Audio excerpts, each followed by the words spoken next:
Hi everyone, welcome back into the studio. We're going to continue our wildflower challenge. There's all kinds of them. I have some requests to do violets and cosmos, dianthus, an anemone.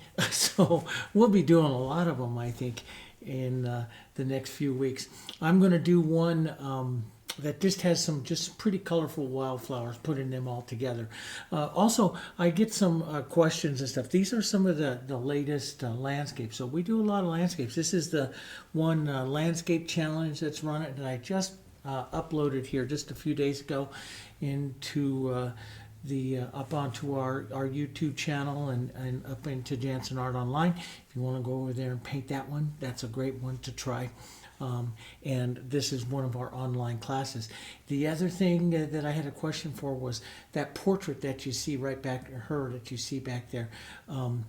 That's Jackie Benton. It was a study of John Singer Sargent. Those of you who watch a lot of my videos know that I'm a big fan of Sargent and his portraits. That one's painted pure acrylic, and we use an acrylic, some different acrylic tone, half-tone techniques onto it. That one comes out of my color theory class where because it was studying color, halftones, how to paint portraits with acrylics, and it has a complete oil look. But that was an original study by Sargent, and you should study the masters. You know, all of us should study the masters and see some of their techniques, their philosophies, their ways of doing things. That's what gives you ideas to continue on. All right, okay, let's go down and work on this particular one here. This is one that we're going to take this 8x10, just exactly like I've done on the others. It's a hardboard panel. This is a tempered panel. And then I've given it a coat of medium white, which is made from yellow and a little bit of black and white. My colors I'm going to use out here today, the Hansa yellow, diarylide yellow, yellow oxide, naphthol red light, pine green, a little bit of blue, some red. This is the phthalo blue, red violet, and the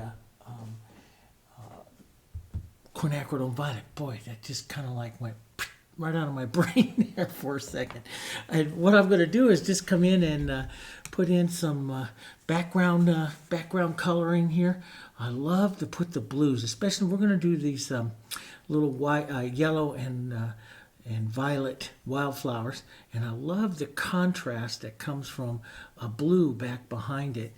So let's get some of that going. I love contrast of the blue. It just makes them, it just makes your little wildflowers feel light and airy. I think, it puts one of my students just always loves the blue sky that goes, he said, always feels happy if you can see blue sky. And that's really kind of true. I'm just going to put some of that color down, phthalo blue and white, take my paper towel and run through it just to soften it out a little bit here. Just like this. We'll run it off the edge. If I have a lot of yellow, I do like this nice medium white because it's based on yellow, but I do like to take some of it away and put something kind of different back behind it. Now, I have violets, right? We have some violet in it. I'm just going to rinse that color real quick. We have violets, so maybe we should put in just a little bit of violet into our background as well. We'll keep it lighter and softer. And so we have just a touch or hint of that violet through the background. Now, you control this. You control just how much and where. And, if you're a big fan of violet, you might want to have a little bit more. But having some of the violet out here is kind of pretty. And it just puts a little bit of that out there. I'll take a little lighter blue. I love the blue and the violet together. Aren't those nice colors? Yeah, let's just drop just a touch of that. Just move that nice movement around in there. Just adds a lot. Now, with the wildflowers, I've showed you some filberts. I've showed you some flats. You can do both. I like to go, I'm a big fan of Sargent in that going with a larger brush wherever possible. Go to a larger brush. So I'm going to use a number 8 filbert today for the painting. There is the flat. This is a number 8 flat. You can do it. They will make slightly different petal shapes because of the nature of the brush. And let's go in and just set some. First, we'll take a little yellow oxide here. Let's just set some of the color positions of our flowers. So right up here into the, let's put a nice yellow, nice light yellow kind of flower right here. And don't get them too big here. There, Dave. Let's keep it so we can get a few flowers on here. Let's go with some quinacridone here. And I'm going to, instead of lightening it up, I'm just going to thin that out. It's a darker color, so I'm just going to thin that out a bit here and collide these two together right here. And just push in and out a bit. I like that kind of movement. I like a little bit of that quinacridone sometimes right into the centers of these little flowers. Sometimes green, sometimes yellow, sometimes the little violets there, those are pretty. Let's keep going here. Let's keep moving. I like to move fast. Otherwise, they start to get a little stiff. So I'm just going to stroke here a couple of other little flowers coming off to the side. That looks kind of nice. Let's carry color. Carry it down like there's something else going on down there. Okay? And so we have that one yellow one there. Let's carry some more yellow. Maybe a little yellow coming out here. Dropping down. Drop them down. I like the trailing down a little. You know, I always think of little bluebells and stuff coming, little flowers, you know, trailing down. Those always make kind of a neat. Carry some color. Carry a little bit like maybe there's something else back through there. And that works pretty good.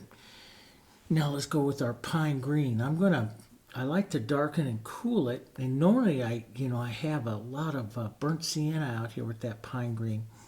And don't have that out today.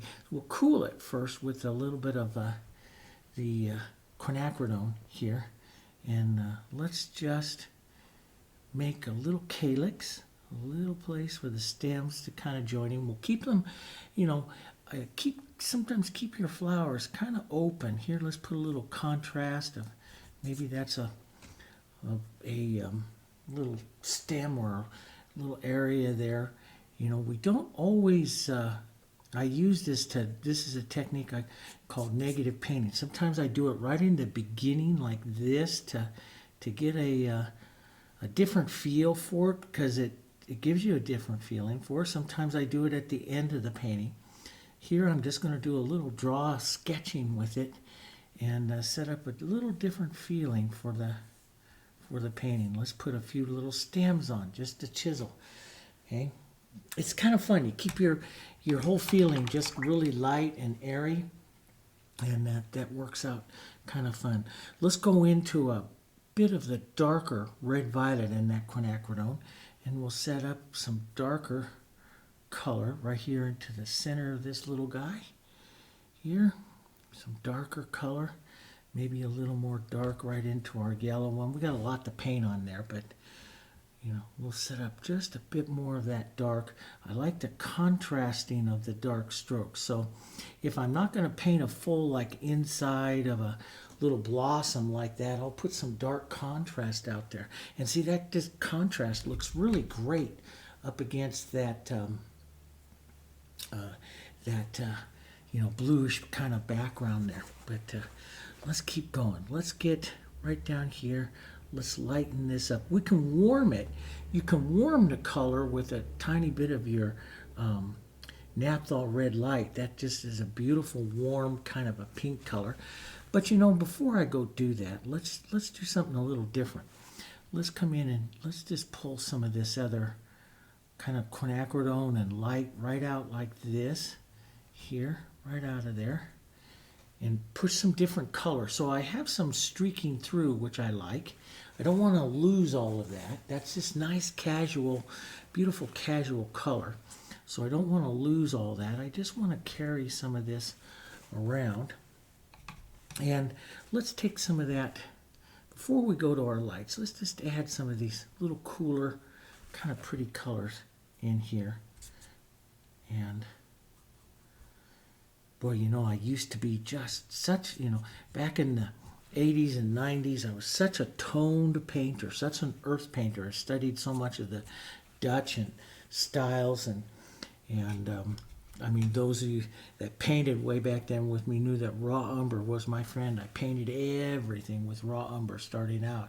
And now I can't believe I would never have touched a color like quinacridone, and now I use it quite a bit into the paintings. I just love it. Let's darken or cool down a bit of this yellow oxide here, and darken it down, a little blue, a little red here, and you can see that grays that down. If it goes too green, get a little more red into it. Okay, that kind of grays that down. Let's push that down here as a nice kind of a shadow. And don't follow exactly what you did before. That's what keeps those nice casual edges here, right? That's what we want to do. Let's just touch in a little more shadow, a little more going on here. We'll use the light colors to kind of build the pretty petals. Let's touch a bit of that. Carry, harmony. See how that just pulls the yellow right on, pulls the yellow tone right on through. That's kind of pretty there with that. But I like this kind of contrast we have up there in that. Let's, again, let's push off not painting those flowers for just a minute and go over to some of this yellow, some of this green, model it all up like this, just some water to loosen it up. If you want it to be a little softer, let's just add water to it because we want it to dry pretty quickly. And if you slow this way, you'll tone it. It'll go softer. If you add white to it, of course, it'll go lighter. But rather than adding the white as much, let's add water to get a little bit of transparency here to it so we can get a slightly different color. So we get a little more green coming out with it, but we'll use transparency. And that'll pick up, let some of the blue come through.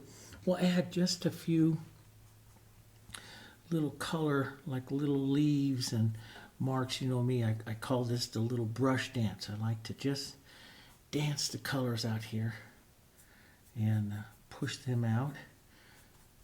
And let's just pull some right out down here. Let this just kind of trail off like that. Isn't it kind of nice? And you could put, more, when I say, every once in a while, it's not too bad to go in and put in a bit more of a shaped leaf within the composition. And you just do that. I'll let it set for just a second, then just pull off some of the excess. So you get a little bit of transparency through that. That's kind of nice. But I do like that contrast right up there. I might hit just a little more green and some of this quinacridone right here. I like that contrast, so I might hit a little bit more dark right in there. And let's get some more of that yellow, lighter yellow, green right in there. Play that dark, light contrast right in there. We could, put a lighter leaf or something in there. It's always good to vary some of your colors.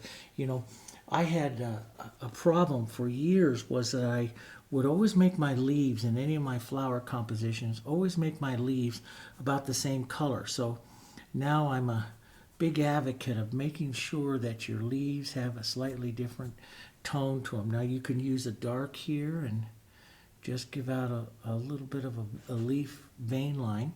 Those of you that painted roses and stuff with me, I like the leaf vein lines because they add that extra little bit of movement to the painting, which is good. I just like that little brush dance. That's a nice little line. Now, let's bring this to life, okay? Let's bring this to life. Let's come up here and we'll grab some of our lighter yellows, like all three of our yellows here. Model them up. And when I say model, I don't over mix them too much. I want some of these different tones to come out on my brush differently. I'm going to grab some white here, model that up a bit. So you can see it's not real mixed, not mixed real well. I want some of it to come off a little bit different here. So let's just pull this one here. We'll model, change the tone just a bit, and let's pull down right into here. And maybe right down to here. Let's let this start to run off here. Run off so it's not quite, and even pick up. See, it picks up a little bit of that green. That's kind of nice. Go back up slightly lighter here. Pull back in. and then a nice kind of toned one, maybe even pull out so you don't get a complete movement of it right there. I mean a complete shape of it. Now if you want a little more shape to the petals, you can go to that petal edging type of technique that I've showed you before, and you know, like you can put a little light color right into the edge of the petal right here and pull in. That'll give a different shape to it, a different little look to it. I like that kind of transparent. I don't think I'll touch it. Maybe I'll push a little bit here on this side. But you just slide it right into the light like that.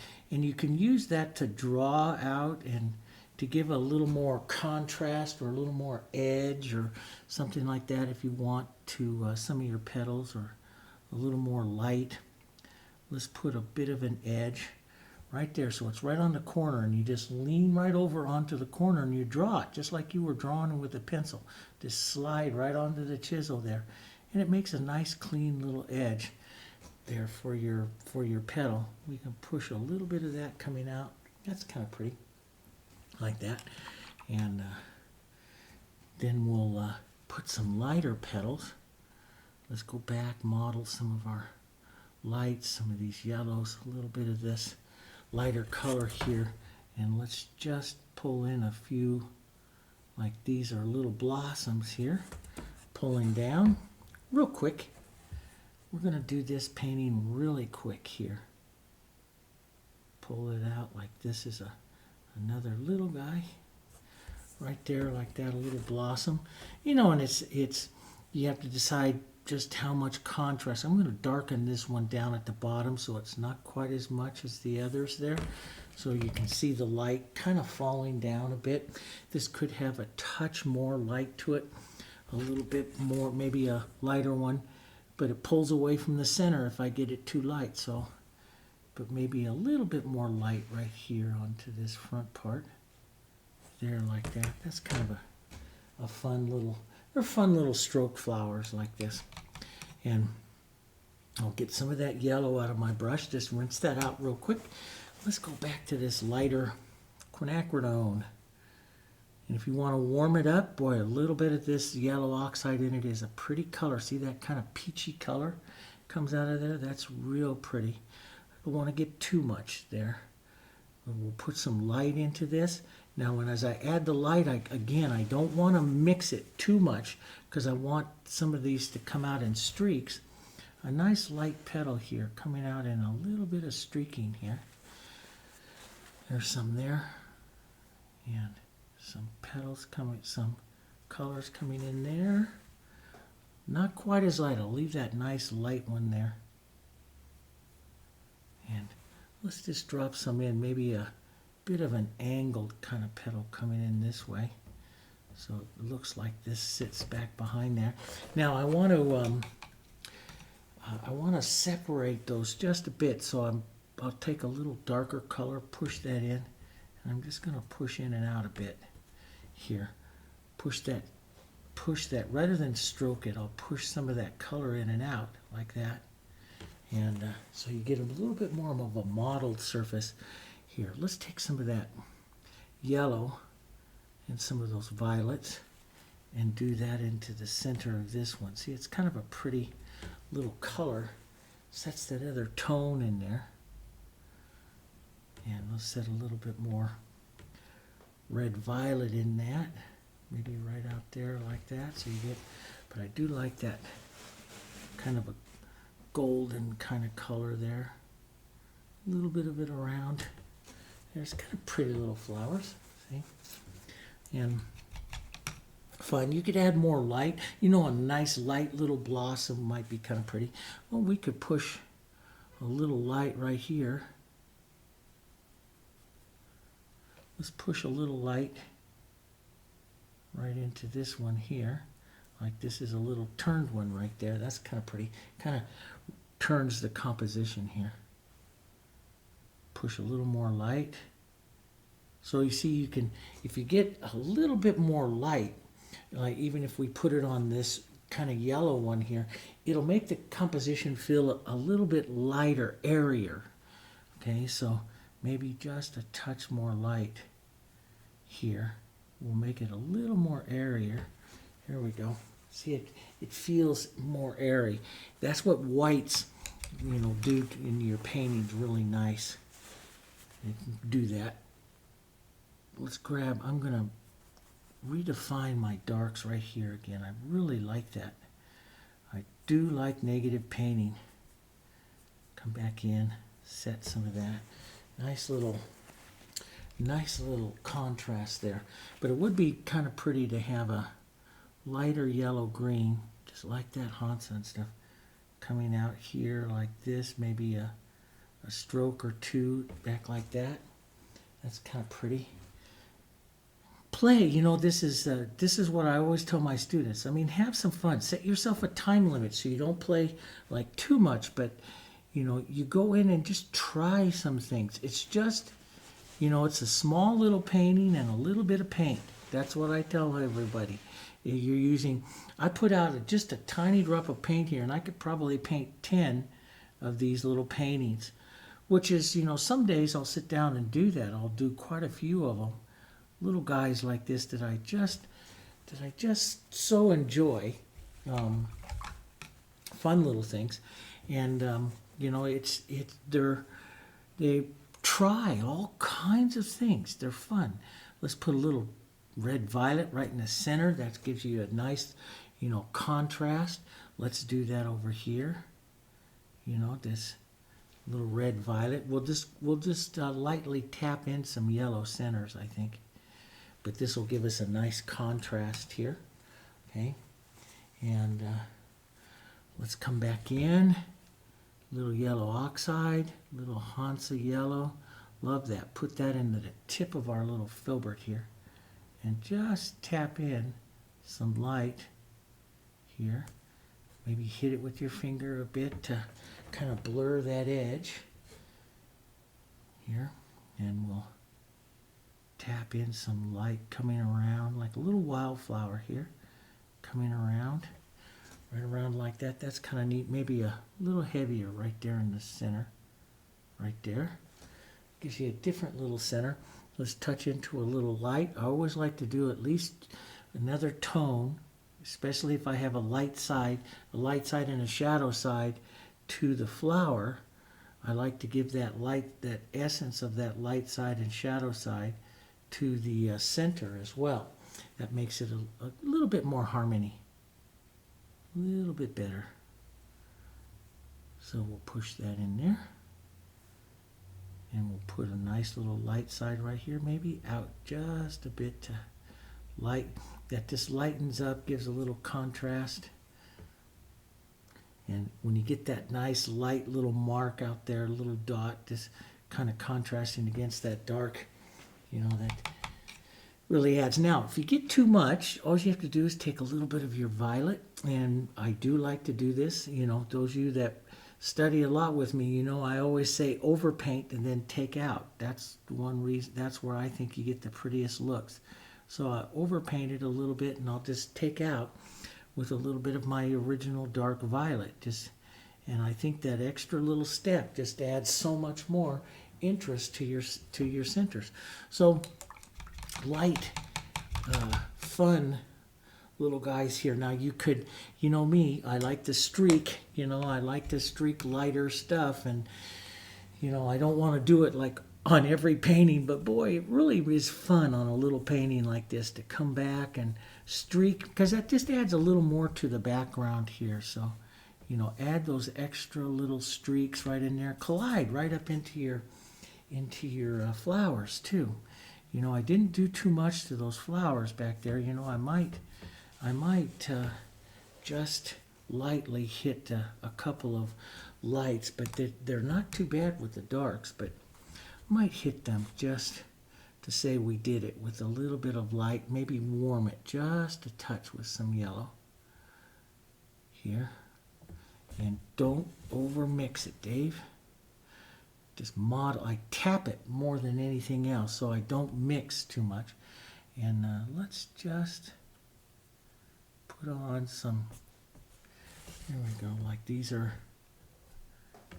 just little fronts to it here. Don't want to build them too much here. Want these little turned petals Here, let's just put on a little idea here. A little petal turning. Just so that's kind of pretty. And you know, you can create greater harmony to your flowers by just stroking a little bit of that pink around, especially onto the cool shadow sides of these yellow flowers. Stroke a little bit of that pink, and look at what that does into the painting there. Just the prettiness that carries the color around through the painting and just does nice things. Makes a nice, light, pretty little floral painting there. You can pull out a little bit more in the light blue. It's fun. These are fun little things. And, you know, those of you that want to paint more casual, you know, several years ago, I'd say about 6, 7 years ago, I was struggling with becoming more casual as a painter. And so I'd take my students, my friends, my painting friends, and we'd get up every morning. We'd have about 10 of these boards stacked up in front of us. And before lunchtime, we were to have these paintings done, these 10 paintings done. So we do little, we call them quick compositions. And you work these quick compositions. And I wrote some books on quick compositions, 30-minute exercises. Paint these things as fast as you can, and that makes you more casual. That lightens up and areas up your brush. Because I was just like all of you out there. I'd put a stroke on and I'd worry. Oh no, is that good or not? Then I'd go back and I'd touch it and play with it a little bit, and then it just becomes a stiff little thing. And so by the time you get done with the painting, sometimes, have you ever done it? Have you ever painted on something and then it looks wrong, and then you go paint on something else, and then you go back and look at that original one that was wrong, and hey, maybe it's not so bad. Painting quick paintings gets you beyond that fear or that feeling that it's wrong. Okay, we all have it. We all have it. It's all part of our learning. We're always going to question ourselves as artists in what we do. And so running through these quick little paintings like that gets you from beginning to the end, and then you step back and you go, then you can evaluate it. Yeah, there's always going to be something that needs to be fixed. There is always going to be something that you could have done better, you know. But it's going to give you confidence, and that speed gets you past it, and you get more and more and more casual. And it worked for me. It worked for me, and it worked for majority of my students that stick with it, that say, okay, this is what I want to do. And, you know, not every single painting you're going to do is going to be the Mona Lisa, but there's going to be a lot of fun along the way, all right? Okay, so here you go. Here's your fun little, just pretty little colors for us right now in the spring. You know, pretty little colors. It's a beautiful day here outside, but we're supposed to have snow again on Thursday. So, oh boy. Okay, I'll see you guys on the next one.